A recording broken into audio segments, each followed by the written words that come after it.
नहीं सकती, ठोकरें गिरा नहीं सकती। उम्र थका नहीं सकती और ठोकरें गिरा नहीं सकती। अगर जिद हो जीतने की, अगर जिद हो जीतने की, तो हार भी हमें हरा नहीं सकती। जय हिंद दोस्तों, मैं राहुल आपका वेलकम करता हूं अपने इस यूट्यूब चैनल अपना एजुकेशन क्लास में। हमारा आज जो है हम पढ़ेंगे पाचन तंत्र। जी हाँ, आज एक नया टॉपिक हम लोग स्टार्ट करेंगे, पाचन तंत्र। लेकिन उससे पहले पहले की तरह हमेशा की तरह एक क्वेश्चन, जिसका जवाब आप लोग को इस वीडियो के लास्ट में मिलेगा। तो आज का क्वेश्चन है कि जो गुणसूत्र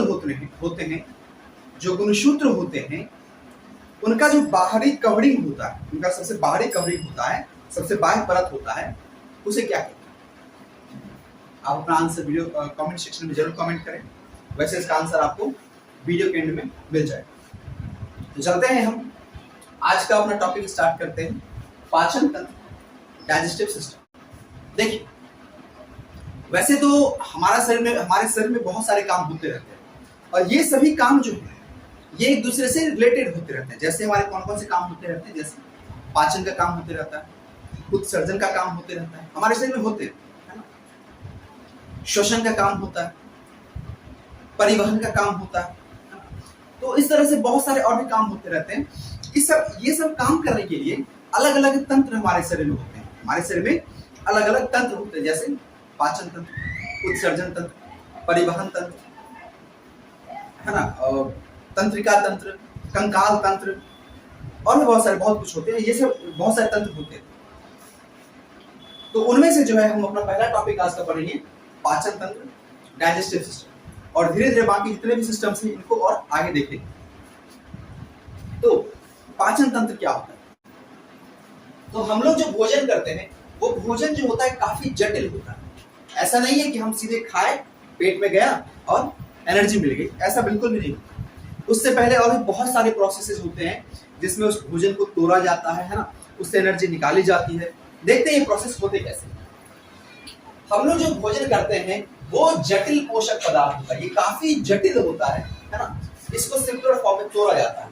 ये जटिल पदार्थ जो होते हैं, ठोस होते हैं, ये काफी जटिल होते हैं और बड़े बड़े होते हैं। हम लोग जो भोजन करते हैं ये काफी जटिल होते हैं, ठोस होते हैं और बड़े बड़े होते हैं। और हमारे शरीर में क्या होता है, इसे सबसे पहले मान लीजिए बड़ा बड़ा कण, जो भोज पदार्थ हम लोग खाना खाएं, इसे कण काफी बड़े बड़े हैं, ठोस है ना। अब हमारे शरीर में क्या होता है, इसको ब्रेक डाउन किया जाता है, छोटे छोटे भाग में तोड़ा जाता है ताकि आसानी से इसे पचाया जा सके। इसमें सबसे पहले इस ठोस को देखिए, जो ठोस होता है इस ठोस को बदला जाता है द्रव, है ना। और ये जटिल होता है, जटिल इसको सरल भाग में, छोटे छोटे भाग में तोड़ा जाता है। और जो ये बड़े बड़े होते हैं इसको छोटे छोटे भागों में तोड़ा जाता है ताकि पाचन आसानी से हो सके। इन सारी घटनाओं को सम्मिलित रूप से हम लोग पाचन कहते हैं। इस सारी घटनाओं को सम्मिलित रूप से पाचन कहते हैं। और इस पाचन में जो जो अंग अपना परफॉर्म करते हैं, अपना परफॉर्मेंस करते हैं, उसे पाचन तंत्र कहते हैं। ठीक है, पाचन तंत्र में कहां से कहां तक होता है? तो पाचन तंत्र हमारे मुख से शुरू होता है और जो एनस होता है, जिसे गुदा कहते हैं, जहां से अपना वेस्ट निकालते हैं वहां तक, मतलब ये मुख से, ये मान लीजिए मुख है हमारा, यहाँ से शुरू होता है और जहां से हम लोग अपना वेस्ट निकालते हैं यहाँ तक संपूर्ण जितने भी ऑर्गन्स जो हेल्प किए हैं उसे क्या कहते हैं? उसे कहते हैं हम लोग पाचन तंत्र कहते हैं। ठीक है, अब पाचन तंत्र को दो भागों में बांट के हम लोग स्टडी करेंगे। पहला पार्ट हमारा होगा आहार नाल और दूसरा पार्ट होगा एंजाइम। तो पाचन तंत्र को हम लोग दो भाग में तोड़ के पढ़ेंगे। पहला पार्ट होगा अपना आहार नाल और दूसरा पार्ट क्या होगा? एंजाइम होगा। तो चलिए देखिए, हमारा जो आहार नाल होता है ये, इसकी लंबाई लगभग 8 से 10 मीटर होती है। जैसा कि आप जानते हैं ये हमारा जो है मुख से शुरू होता है और जहां से हम रेक्टम, जिसे हम लोग एनस कहते हैं, गुदा कहते हैं, एनस तक जो होता है इसकी लंबाई टोटल कितनी होती है? वो लगभग होती है 8 से 10 मीटर लंबा होता है। और इसी के रास्ते में बहुत सारे एंजाइम्स निकलते हैं, जैसे मुंह से, हमारे माउथ से बहुत सारे एंजाइम्स निकलते हैं। हमारा जो लीवर है ये भी एक एंजाइम निकलता है। हमारा जो पेनक्रियाज यानी अग्नाशय है, यहाँ से भी एंजाइम्स निकलते हैं। हमारा जो स्मॉल इंटेस्टाइन है वहां से भी कई सारे एंजाइम्स निकलते हैं। तो इसको हम लोग आगे पढ़ेंगे। अभी फिलहाल हम लोग देखते हैं सबसे पहले जो हमारा जो पाचन तंत्र जो शुरू होता है ना, जो पाचन तंत्र की शुरुआत होती है मुख से शुरू होती है। क्योंकि हम लोग खाना जो खाते हैं वो सीधे मुंह में खाते हैं, है ना। तो मुंह में जब खाना खाते हैं तो इसका खाने का पाचन मुंह से शुरू हो जाता है, ठीक है। खाने का पाचन ऐसा नहीं है कि मुंह में पाचन होता ही नहीं है, खाने का पाचन जो है हमारे मुंह से ही शुरू हो जाता है। तो सबसे पहले हम लोग पढ़ेंगे अपने मुख गुहा, यानी इसको इंग्लिश में कहते हैं बकल कैविटी, है ना। मुख गुहा के इंग्लिश में क्या कहते हैं? Buccal cavity. ये जो हमारा चैम्बर है ना, ये जो मुख गुहा आकर के देखते जो है, ये जो हमारा मुख गुहा है इसे क्या कहते हैं इंग्लिश में? Buccal cavity. मुख गुहा में क्या होता है? मुख गुहा में जीव होते हैं, जीव होते हैं, दांत होते हैं और बहुत सारे एंजाइम्स होते हैं, लेकिन हम उसको बाद में पढ़ेंगे। सबसे पहले हम लोग जो है जीव के बारे में पढ़ेंगे और उसके बाद हम लोग का दूसरा टॉपिक होगा ये दांत। हम लोग जीव और दांत के बारे में सबसे पहले पढ़ेंगे, जो कि आपको काफी इंपॉर्टेंट है ना। ये काफी बार एग्जाम्स में इससे रिलेटेड काफी सारे क्वेश्चंस पूछे गए। उसके बाद हम लोग पढ़ेंगे एंजाइम्स के बारे में, पाचन कैसे होता है, ये सब आगे देखेंगे। सबसे पहले हम लोग देखते हैं जीव। देखिए, जीव जो होता है ना, ये क्या करता है? भोजन को मिलाने का काम करता है। जीव क्या करता है? भोजन को मिक्स कर देता है और भोजन को निगलने में मदद करता है। जैसे हम लोग खाना खाते हैं, इसको निगलने में मदद करता है कौन? जीव करता है। और इसमें साथ ही साथ मतलब हमारे मुख गुहा से बहुत सारे एंजाइम्स भी निकलते रहते हैं। तो सबसे पहले हम लोग जीव का स्टडी करते हैं। देखिए, हमारा जो जीव होता है ना, इसमें कुछ स्वाद कलिकाएं भी पाई जाती है। ये स्वाद कलिकाएं क्या करती है? इसी से हमें टेस्ट मिलता है ना। स्वाद कलिकाएं इंग्लिश में कहते हैं टेस्ट बर्ड्स। टेस्ट बर्ड्स, ये स्वाद कलिकाएं होती है। ये जो स्वाद कलिकाएं हैं, इसे इंग्लिश में कहते हैं हम लोग टेस्ट बर्ड्स। इसे इंग्लिश में क्या कहते हैं? टेस्ट बर्ड्स कहते हैं। और ये किस चीज के लिए रिस्पॉन्सिबल होती है? तो हम लोग जो खाना खाते हैं उसका जो टेस्ट का जो फीलिंग आता है वो इसी कारण आता है। अक्सर बुढ़ापे में क्या होता है, हमारी स्वाद कलिकाएं गिर जाती हैं, टेस्ट बर्ड्स गिर जाते हैं, इसलिए हमें खाने का टेस्ट का पता नहीं चल पाता। तो देखते हैं हमारे जीव की किस पार्ट पे, हमारे जीव के टंग के किस पार्ट पे किस प्रकार के टेस्ट बर्ड्स होते हैं, हमारे जीव के किस पार्ट से हमें किस प्रकार के टेस्ट का फील आता है, उसको समझते हैं।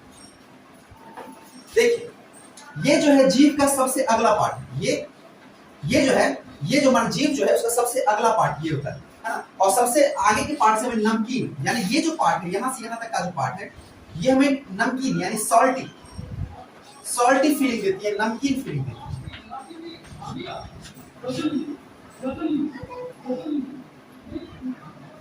ना।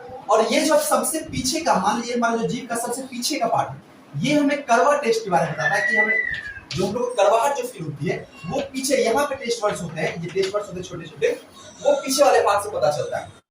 ये जो साइड के भाग देखिए, ये जो साइड के ये दो पार्ट, एक इस साइड और एक इस साइड जो होता है, इससे हमें जो होता है खट्टा शावर, है ना, खट्टा टेस्ट का पता चलता है। इससे हमें खट्टा टेस्ट पता चलता है, खट्टा टेस्ट का फीलिंग आता है ना। तो यानी कि हम देख लिए सबसे जीभ के सबसे अगले पार्ट से हमें नमकीन फीलिंग आती है, नमक की टेस्ट आती है। सबसे पीछे वाले भाग से कड़वाहट की फीलिंग आती है। ये जो साइड के दो पार्ट है, ये जो साइड के दो पार्ट है, इससे खट्टा फील आता है। और ये जो जस्ट ये जो नमकीन का पार्ट, यहाँ से हमें नमकीन का टेस्ट आता है। और इसके जस्ट ये जो पीछे का ये जो रीजन होता है, ये रीजन जो होता है, यहाँ पे मिठास की फीलिंग आती है। जो लोग मीठा खाते हैं उसको पहचानने के टेस्ट वर्ड यहाँ पे होते हैं। हमारा जो जीभ होता है इसके सबसे अगले वाले भाग से क्या होता है, सबसे अगले वाले भाग से नमकीन का पता चलता है। सबसे पिछले वाले भाग से कड़वा फीलिंग आती है। और ये जो दो साइड में होती है इसमें से खट्टापन का फीलिंग आता है, शार्पनेस आता है। नमकीन जो होती है, ये नमकीन जो होती है, इसके पीछे वाले भाग, ये जो रीजन है, इससे किसका फीलिंग आता है, मीठापन का फीलिंग आता है। हमारी जीभ के बारे में ये इन्फॉर्मेशन थी। इससे हम लोग को बिल्कुल ध्यान रखना चाहिए कि जीभ के सबसे अगले भाग से नमकीन, साइड वाले से खट्टा, पीछे से कड़वा और नमकीन के जस्ट पीछे वाले से मीठापन यानी मीठा टेस्ट वर्ड्स होते हैं जो हमें मीठेपन की अनुभूति देते हैं। अब जो हमारा सबसे इंपॉर्टेंट टॉपिक है दांत, टीथ। जो हमारा टीथ है इसके बारे में हम लोग समझते हैं, फिर हम लोग आगे की ओर चलेंगे। तो आगे चलते हैं, हम लोग देखते हैं अपना दांत के बारे में, अपना टीथ के बारे में आज थोड़ा सा समझते हैं कि हमारे टीथ में क्या क्या होता है। सबसे पहले आपको एक टीथ का आपको दांत का एक फोटो नजर आ रहा होगा साइड में, आप उसे देख लीजिए, उसे एक बार एनालाइज कर लीजिए, तब हम लोग जो है आगे की ओर स्टार्ट करेंगे, अपने दांत को समझेंगे ताकि आपको बेहतरीन समझ आ सके। इसलिए आप प्लीज एक बार इसको अच्छे से देख लीजिए, पॉज करके इसे आप समझ लीजिए, तब हम लोग आगे की ओर चलेंगे।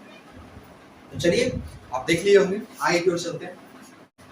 देखिए, सबसे पहले जो है हम दांत के बारे में बात करते हैं। तो दांत जो होते हैं हमारे पूरे जीवन काल में 2 बार आते हैं, है ना। एक जब हम जन्म लेते हैं तो लगभग 2 साल की उम्र में क्या होता है, जो दांत आता है उसे हम लोग कहते हैं दूध के दांत। जो 2 साल की उम्र में जो सबसे पहले दांत आती है उसे क्या कहते हैं, उसे कहते हैं दूध के दांत, इंग्लिश में कहते हैं मिल्क टीथ। और ये दूध के दांत जो लगभग 2 साल की उम्र तक आ जाते हैं, ये दूध के दांत जो होते हैं लगभग 2 साल की उम्र तक आ जाते हैं, है ना। और ये जो होता है फिर इसकी संख्या जो होती है, इसकी संख्या 20 होती है। दूध के दांत की संख्या 20 होती है, 10 ऊपर 10 नीचे, 10 ऊपर 10 नीचे। लेकिन होता क्या है कि लगभग 12 वर्ष की एज तक हमारा जो दूध का दांत होता है ये टूट के गिरने लगता है, टूट के हट चुका होता है 12 साल की उम्र तक, और उसके जगह पे एक परमानेंट, एक अस्थायी दांत आ चुका होता है। और ये जो होता है हमारे साथ तब तक रहता है जब तक टूट के अलग ना हो जाए। एक बार टूट के अलग हुआ फिर बाजार से दांत लगवाना पड़ेगा, फिर आएगा नहीं, ठीक है। तो ये जो अस्थायी दांत होते हैं, परमानेंट टीथ होते हैं, इनकी संख्या कितनी होती है, 32 होती है। तो देखते हैं इसके बाद।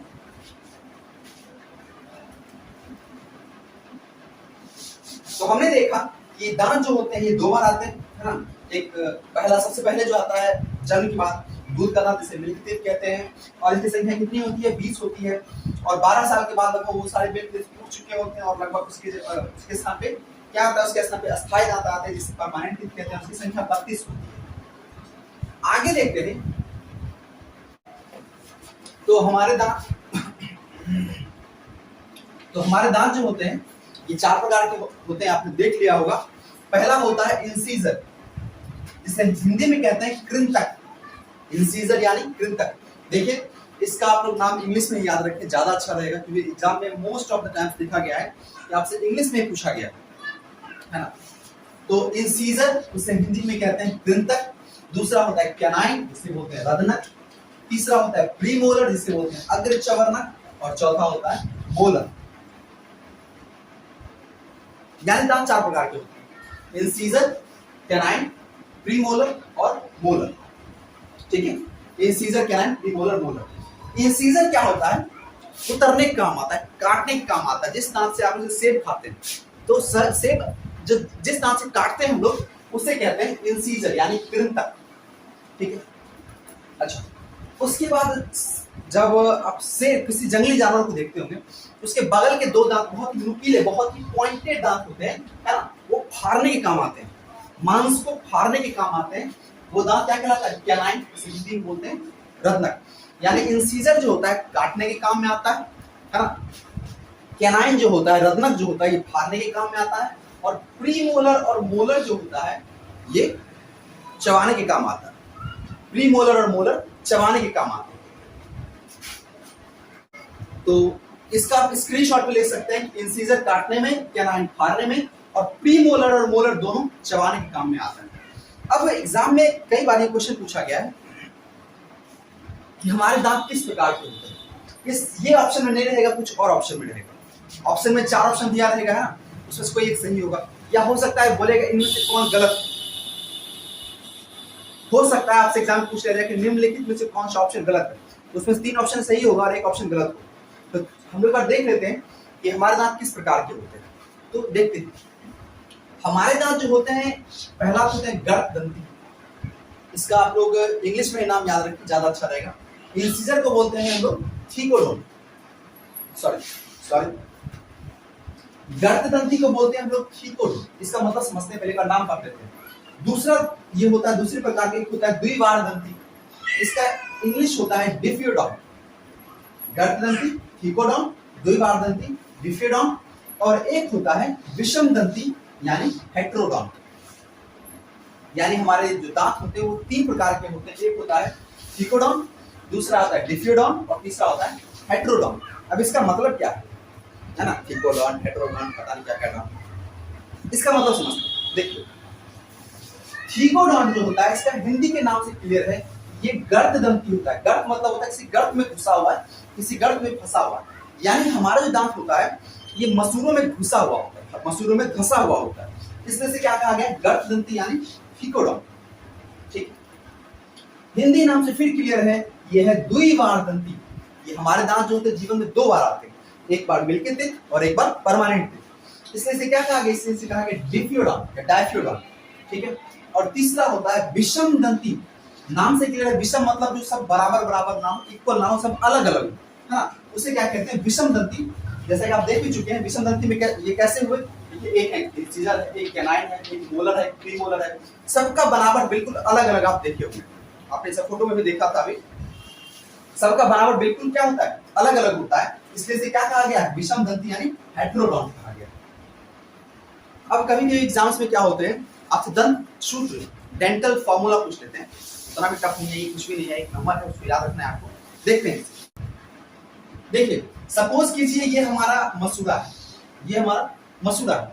अब हम जानते हैं कि हमारे जो बकल कैविटी है, हमारा जो मुख गुहा है, इसमें टोटल 32 टिप्स 32 दांत होते हैं।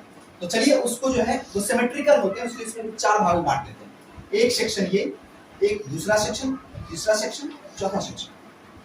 तो हम इस एक सेक्शन की बात करते हैं, इस एक सेक्शन की बात करते हैं। इसमें इंसीजर जो होते हैं, इंसीजर जो होते हैं वो होते हैं 2, इंसीजर कितने होते हैं, 2। उसका कैनाइन जो होता है, कैनाइन जो हल्का नुकीला टाइप का होता है ना, ये हो जाता है कैनाइन 1 होता है। इंसीजर होते हैं 2, कैनाइन होता है 1। प्रीमोलर, प्रीमोलर के 2 होते हैं, प्रीमोलर कितने होते हैं, 2 होते हैं। और मोलर जो होता है ये 3 होता है। यानी हमने देखा इंसीजर हो गया आपका 2, कैनाइन हो गया 1, प्रीमोलर हो गया, प्रीमोलर हो गया आपका 2 और मोलर हो गया 3। यही हमारा क्या है, डेंटल फॉर्मूला है, दंत सूत्र। इसका फॉर्मूला होता है 2 1 2 3, 2 1 2 3, 2 1 2 3।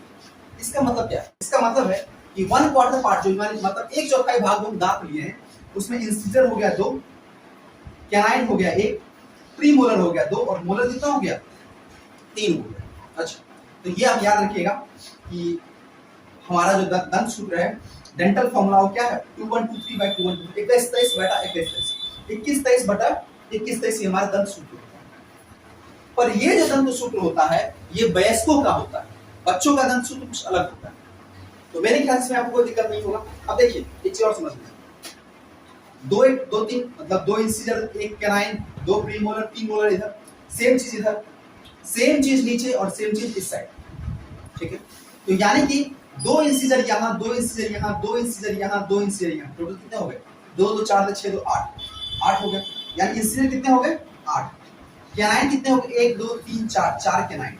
प्रीमोलर 2 2 2 4 2 6 2 8, ये 8 और ये 3 3 इधर 3 इधर 3 इधर, यानी ये कितने 12 12 20 20 4 24 24 8 32, कितने दांत आ गए टोटल, 32 दांत होते हैं, ठीक है।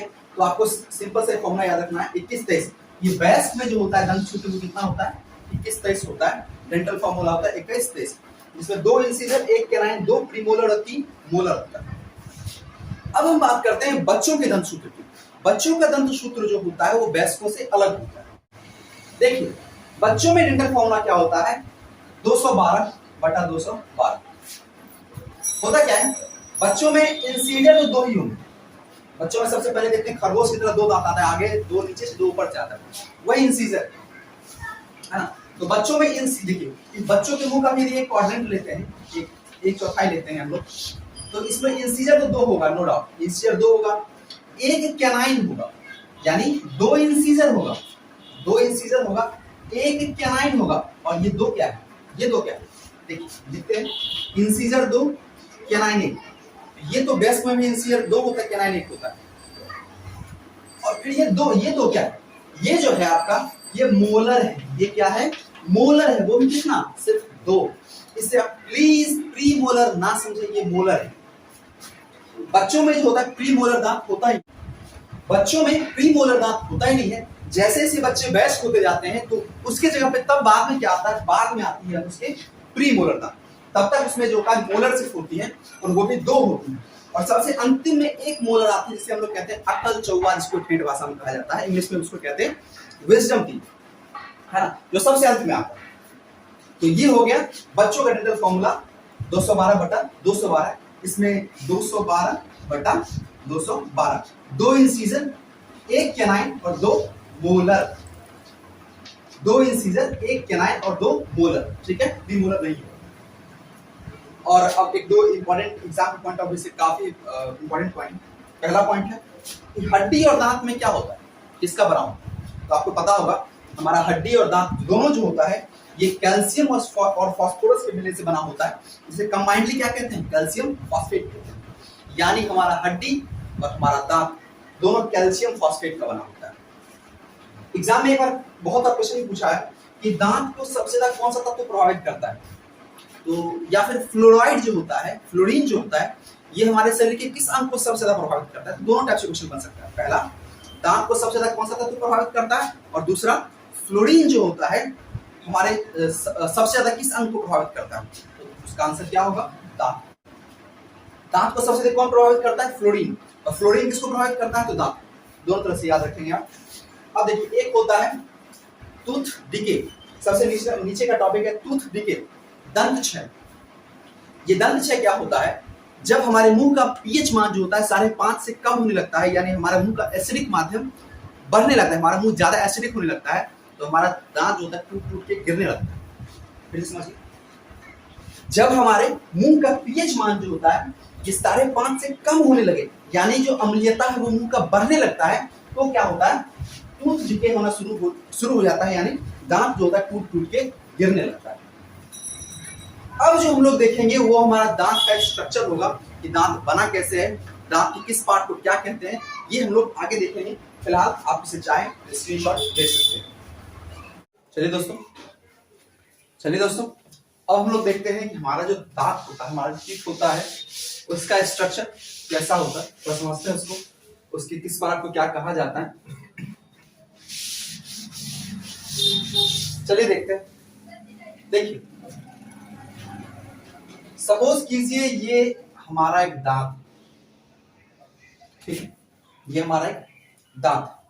इस दांत के अंदर एक और स्ट्रक्चर होता है, बिल्कुल ऐसे, ठीक है, और इसके अंदर ये खाली जगह होता है।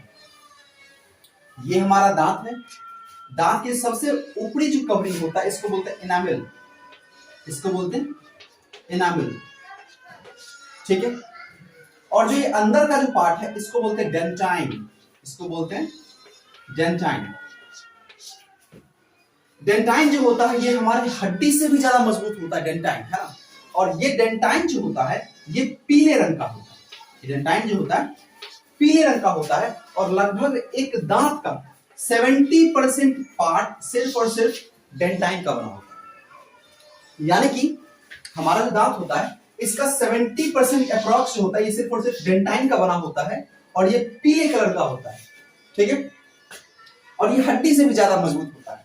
और ये अंदर का, ये अंदर वाला पार्ट है ना, इसको क्या बोलते हैं, डेंटाइन। और ये सबसे आउटर कवरिंग आप देख रहे हैं, सबसे बाहरी परत जो देख रहे हैं, इसे बोलते हैं हम लोग इनामेल। इसे क्या बोलते हैं, इनामेल बोलते हैं। और ये जो होता है हमारे शरीर का सबसे मजबूत पार्ट होता है, सबसे कठोर पार्ट होता है, ठीक है, इनामेल, है ना।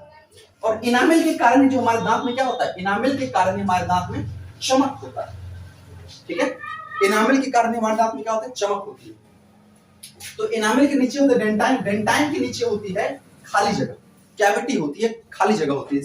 इसका नाम होता है, इसका नाम दिया गया है पल्प कैविटी, पल्प कैविटी यानी पल्प गुहा, पल्प गुहा। इसी से क्या होता है, ये जो हमारे जो मतलब जो ब्लड कैपिलरीज होते हैं वो इसी के थ्रू से पास होते हैं, ठीक है। इसमें क्या होता है, इसमें ब्लड कैपिलरीज होते हैं, जिससे दांत को जो होता है उचित मात्रा में रक्त मिल पाता है। तो आप देखिए, दांत के 3 पार्ट होते हैं। सबसे बाहरी कवरिंग को बोलते हैं इनामेल, ठीक है। इसी के कारण दांत में क्या होता है, चमक होती है ना। इनामेल के नीचे वाला पार्ट होता है डेंटाइन, और ये जो होता है दांत का 70% भाग सिर्फ डेंटाइन का बना होता है, ठीक है। और ये हल्के पीले कलर का होता है, ये भी हड्डी से मजबूत होता है। और ये तो हमारे शरीर की सबसे मजबूत जो है, इनामेल जो होता है हमारे शरीर का सबसे मजबूत पार्ट होता है, सबसे कठोर पार्ट होता है। और डेंटाइन के नीचे क्या होता है, खाली जगह होता है, जिसे क्या बोलते हैं, पल्प कैविटी। इसे क्या बोलते हैं, पल्प कैविटी यानी पल्प गुहा, ठीक है। आइए इस पल्प को हमें क्या होता है, ब्लड कैपिलरी से होके पास होती है, जिससे इस दांत को जो होता है क्या मिल पाता है, रक्त मिल पाता है, रक्त, जिससे इस दांत को क्या मिल पाता है, ब्लड मिल पाता है। तीन पार्ट होते हैं, दांत के जो होते हैं 3 पार्ट होते हैं, इसको हम लोग नेक्स्ट फोटो में समझेंगे।